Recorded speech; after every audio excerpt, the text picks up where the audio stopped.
Good evening. Welcome to APTN National News. I'm Dennis Ward. Manitoba officially announced today it's ending the controversial practice of birth alerts, which allowed hospitals to flag new mothers to child welfare agencies. British Columbia ended the practice last year, and now APTN has learned the Yukon government also quietly did the same back in the fall. Here's APTN's Chris McIntyre with details from Whitehorse. As of May 2019, the Yukon Child and Family Services have discontinued the use of birth alerts. These alerts have disproportionately affected Indigenous and other marginalized women and have seen kids being taken away from their parents within days of being born. However, the territory does have other protocols in place to address and identify child safety concerns. For example, it is anybody's duty to contact CFS if a child safety concern arises. The branch will then offer supports and services to ensure the well-being of the mother and the newborn. Back to you at the desk. To Manitoba now, where we bring you more on that story APTN broke yesterday, with the province officially announcing the end of controversial practice of birth alerts by April. Many First Nations leaders applaud the decision, but remain cautiously optimistic that this will lower the number of Indigenous kids in care. Here's Brittany Hobson with reaction. The decision to end the decades-long removal of newborn babies from Manitoba hospitals is considered a long-awaited victory. Indigenous leaders and advocates have been urging the government to end the practice known as birth alerts. The move was one of the recommendations put forth by a committee of community experts tasked with reviewing the child welfare system. Michael Redhead Champagne was part of the group who released a final report in 2018. I am cautiously optimistic when I hear the government saying that they're listening to the recommendations of the community. I'm just nervous about what does implementation look like. Champagne says the decision is the right one, but has concerns about what this means going forward. We're going to need to have a better understanding from the Ministry of Families about how risks are going to be determined, about how parents and parenting capacity will be assessed. We need more information from Manitoba Child and Family Services so that parents have a better understanding of what is and is considered a protection concern when a baby is born. Birth alerts began as a way for child welfare agencies to flag mothers who were considered as a possible risk to their newborns. For years, advocates have been saying these alerts disproportionately affect Indigenous women and children. Families Minister Heather Stephenson recognized birth alerts weren't actually protecting families. And really, it is preventing pregnant mums from seeking the help that they need to put together birthing plans. APTN previously reported on a Brandon, Manitoba family who has been fighting for their 9-month-old son who was apprehended at birth. In a statement, the mother says it's too late for her family, but this may help another. It's one step closer to righting the wrongs that have been done, and for that I'm happy. Hopefully this means families can stay together now. However, this doesn't mean the province will stop apprehending newborns. If a child is not in a safe situation, those apprehensions will take place. I mean, we need to ensure the safety of children first, but there was no evidence of birth alerts increasing the safety. The change will come into effect April 1st. Brittany Hobson, APTN National News, Winnipeg. Still with child welfare, last December, NDP youth critic Charlie Angus asked the government how much they were spending on fighting the Canadian Human Rights Tribunal order to stop underfunding on reserve childcare. $5 million since 2007 was the answer. Today in question period, another NDP member asked if that money could be better spent. This government continues to willfully and recklessly discriminate against First Nations children on reserve. They have fought court order after court order and are ignoring the unanimous will of this House. The Prime Minister is so committed to his crusade to deny these kids justice that he has spent over $5 million on court fees to fight them. Why does this Prime Minister think this money is better spent on lawyers rather than on children? The Honourable Parliamentary Secretary. Minister of Justice. For this question. It's a very important issue. What we stand by and we fully agree is that compensation to First Nations children must be forthcoming for those who are harmed by past government policies. We're seeking a solution to this issue that is comprehensive, fair and equitable for all First Nations children related to child and family services. The specific details with respect to payment and costs associated with the litigation are covered by solicitor-client privilege. It would not be appropriate for me to comment further on that particular issue. Excellent. In other news, a group of 7 Métis communities in northern Alberta say they question the recent actions and legitimacy of the Métis Nation of Alberta. It's the latest in the ongoing infighting among Métis organizations. A press release from the 7 communities say the final straw was an MNA decision to support the Métis Nation of Ontario, which is currently suspended from the Métis National Council, and a resolution calling for MNA to potentially leave the MNC. The 7 northern Alberta communities will hold their own vote on leaving the Métis Nation of Alberta and affirming their relationship with MNC on February 26th.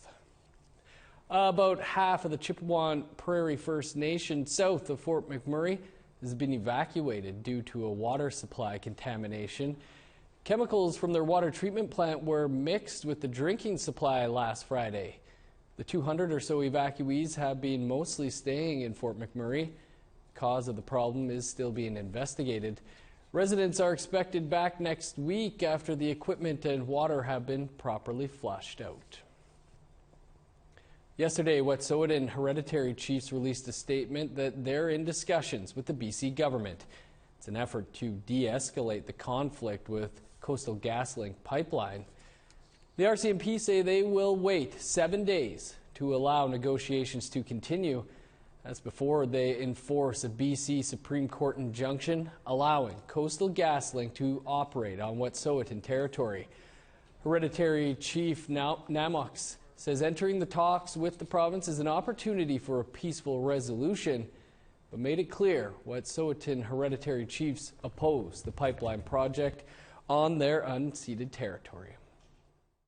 We've discussed a 7-day window where there will be definitely no enforcement by the RCMP on our people, and in that time we want to reiterate that we will never allow this pipeline on our territory. Right now this has to be a government-to-government discussion. It cannot include the proponent itself, because this is not anything that could be referred to as consultation. Still to come, we sit down with the chief of the Thunder Bay Police Service. Stick around. Here's a look at Saturday's weather forecast starting on the East Coast. +5 for St. John's, 1 above for Halifax, 10 below in Nain and Happy Valley, Goose Bay, -4 under sunny skies for Montreal, 5 below with snow in Chibougamau, +1 with snow for Toronto, London and Sarnia, 0 with snow in Thunder Bay, -1 in flurries for Sioux Lookout, 14 below in Churchill, 2 below with snow in Norway House, +1 with a chance of showers in Winnipeg, 3 above in Brandon, +4 for Saskatoon, +7 under sunny skies in Swift Current, +3 with snow in Meadow Lake, 0 in La Ronge.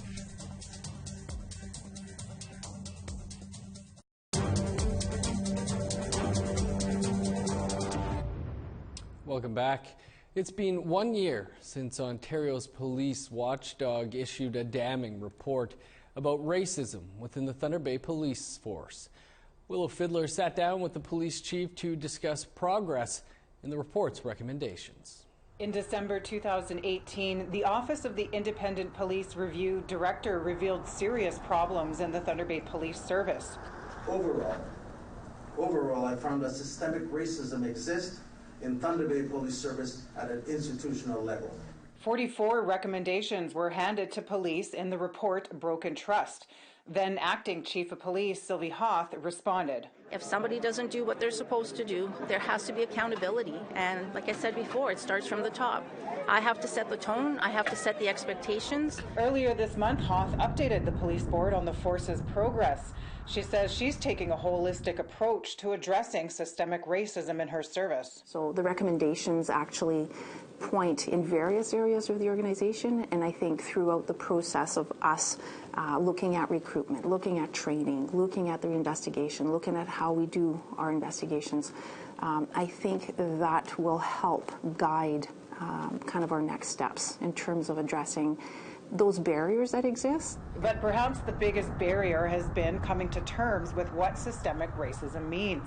Systemic racism at its core, I think a lot of people get frustrated with the term. I think people take it personally that they are being attacked on a one-on-one basis. 2 days after the OIPRD report's release came another one, this time from Senator Murray Sinclair, also calling out systemic racism in the force. Then came an apology. I wish to apologize to each and every member of the Indigenous community of Thunder Bay for the existence of systemic racism. A whole new board was appointed to start over. Still, the Thunder Bay Police Association, which represents 325 members of the service, said they didn't accept the repeated accusations that our members are racist. We're not saying that you personally are racist in your day-to-day interactions. And it's not to say that there isn't. If there is allegations or if there's any type of misconduct, those things are taken seriously. And, I don't just kind of brush it off. There's a process in place, and there's, a discipline process that's adhered to. Days before the two reports came, video went viral on social media of a Thunder Bay officer striking a First Nations youth who was strapped to a gurney. That officer is facing charges under the Police Services Act of unlawful or unnecessary exercise of authority. Sylvana Caprigecco is the new interim director at the Office of the Independent Police Director. She says while the association may have issues with the report's findings, the recommendations can help the officers. Because one of the complaints that the association, I believe, had was that their officers are overworked and that there's too much of this crime in general for them to be able to be effective. And so with more officers and better training, I would think that the association should be somewhat happy with that. Thunder Bay City Council has approved just over $1.5 million so far to implement the recommendations. The service is expanding its criminal investigations branch. Capagricco, a former Crown attorney, says having a competent crime unit with trained investigators is crucial. Because if you don't investigate properly from the beginning, you're not going to be able to have a good prosecution if anyone is ever arrested. Broken Trust also reviewed 35 death investigations by the Thunder Bay Police. I found that deficiencies in how the Thunder Bay Police was investigating Indigenous Southern deaths were so problematic that I have recommended at least 9 of these cases should be reinvestigated by a multidisciplinary team. Hoth, Nishnabee, Aski Nation Grand Chief Alvin Fiddler, Ontario's Chief Coroner Dr. Derek Heyer, and others are overseeing the reinvestigation. So that we are ensuring that the process is done, by the book, and that we're transparent in the end result. So Capagricco says she's satisfied with the reinvestigation so far. So I think that'll be important for the community and for the families of those 9 individuals. Hoth said she will be updating the police board on the OIPRD recommendations again in December. Willow Fiddler, APTN National News, Thunder Bay. Storytelling is an important part of Dene culture, but one project is putting those stories down on paper to reach shelves in libraries across the Northwest Territories. Our reporter Charlotte Mort-Jacobs traveled to the Sawtooth to hear about the experience one community had with putting pen to paper. Here's that story. Sandy Kenny tries to get on the land as often as she can. The more you connect with the land, the more it connects with you. She's one of roughly 620 people in the community of Dene, located on the western shores of the Sawtooth, Great Bear Lake, Northwest Territories. Tucked away are fond memories of traveling places visited by her ancestors. We always go around the lake together by boat, and it's just amazing seeing a lot of fascinating islands, mountains, everything, even campsites. She grew up hearing stories of her grandpa. My dad saying that he used to go hunting with my grandpa, Napoleon Kinney, in the cabin way far from here. This year, she put pen to paper, sharing her story of traveling the waters in the Dene Heroes of the Saw-2 series. We usually spent a day in every place. I had so much fun being outdoors all day and all night. The community held a celebration for the launch of the 4th volume. The stories are written by the Dene for the Dene to improve literacy and pride in traditional knowledge. But the big thing is building relationships with each other. And one of the best ways you can do is those books. Dene is fly-in only, with a winter road that lasts about a month. And there's limited social supports. For Shayla and Marie McKenzo, she decided to write days after she had a dream that she was protected by animals. She had her grandfather interpret the dream, and then she wrote it for her Dene hero story. It was a very blissful dream. I would even call it a sign. It was so beautiful, and I was struggling with anxiety and depression at the time, and it gets bad here and there, but now I feel like I am complete. Leaving your home community is often difficult for youth. Both Shaylin and Sandy have left for new experiences, but returned to be with family. McKenzo says getting involved in the not-for-profit project encouraged her to continue her education and work towards graduating high school. I can help other youth around the Saw-2 because so much youth went up to me and told me that it was so beautiful. The Dene Heroes novels are available in the Saw-2 schools and housed across NWT libraries. For many participants, it may have been their first experience writing, but it certainly won't be their last. This opportunity was amazing. I would do it all over again. Charlotte Mort-Jacobs, APTN National News, Dene. Still to come, we'll take a look at a small town producing some incredible hockey talent. Stick around. Here's the rest of Saturday's weather forecast, picking back up in northern Alberta. Snow and 0 for Fort McMurray, +2 in Grand Prairie. 13 above with showers in Medicine Hat, rain, and 14 above in Lethbridge. +14 with showers for Victoria, 11 above and rain for Vancouver. Snow and -12 for Fort Nelson, -1 in Prince George. 27 below for Old Crow, -13 in Whitehorse. 19 below with snow for Fort Liard and Trout Lake, -29 for Wrigley. -27 in Sax Harbor and Pawlatuck, 29 below for Fort McPherson. -30 for Repulse Bay and Cambridge Bay. -34 in Resolute and Joe Haven.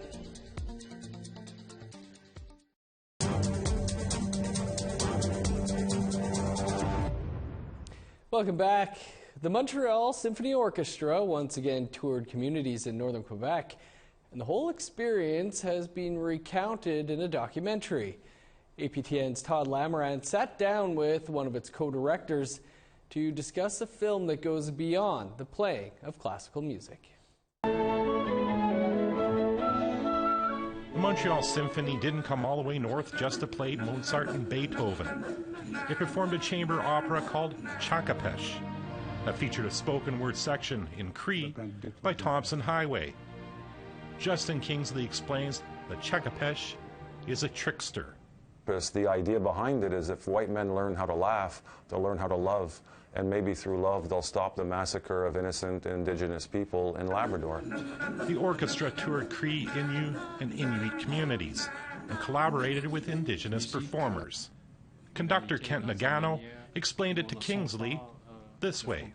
Cultural collaborations in Canada have traditionally been east-west, and I wanted to do one north-south. I just thought it was a beautiful, brilliant way of democratizing music and bringing people together so that we can make art together.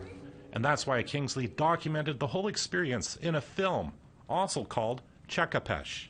The documentary portrays the creation, collaboration, and performances. But for Kingsley, who is non-Indigenous, the film became an act of reconciliation.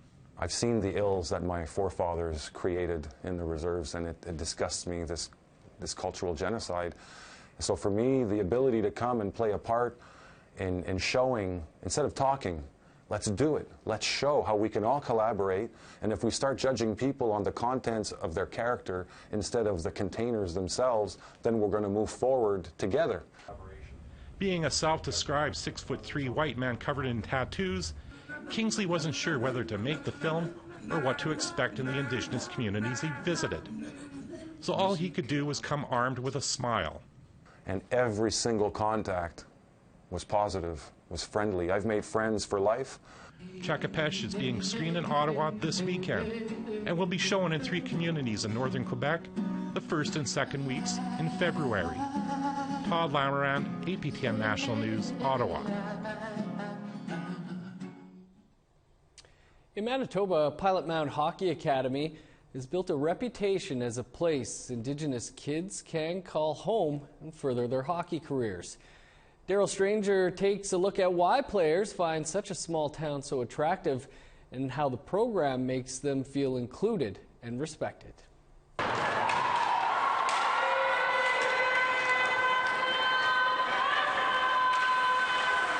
The Pilot Mound Buffaloes female hockey team are in Winnipeg for a tournament this weekend.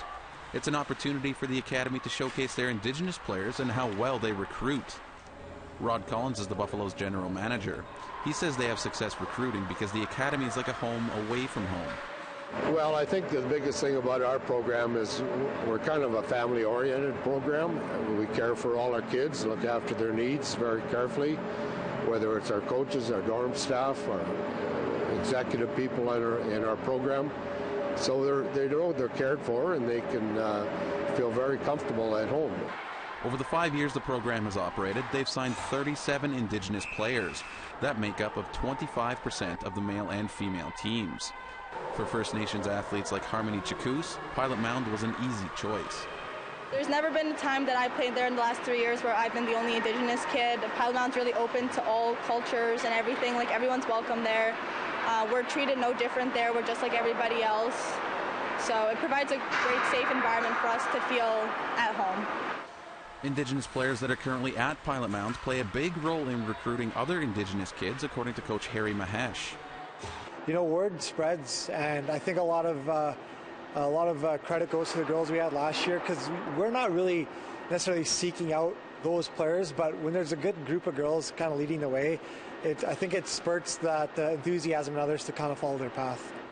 Pilot Mound and its players rely on their strong relationship with each other to keep the Academy's hockey and education program one of the best there is. Daryl Stranger, APTN National News, Winnipeg. Great program. That's your APTN National News for this Friday. You can find much more over on our website, aptnnews.ca. And don't forget to tune in tomorrow for APTN National News Weekend. That airs at 4 p.m. Eastern Time. Now stick around. APTN Investigates is next. I'm Dennis Ward. Thanks for tuning in. Have a great weekend.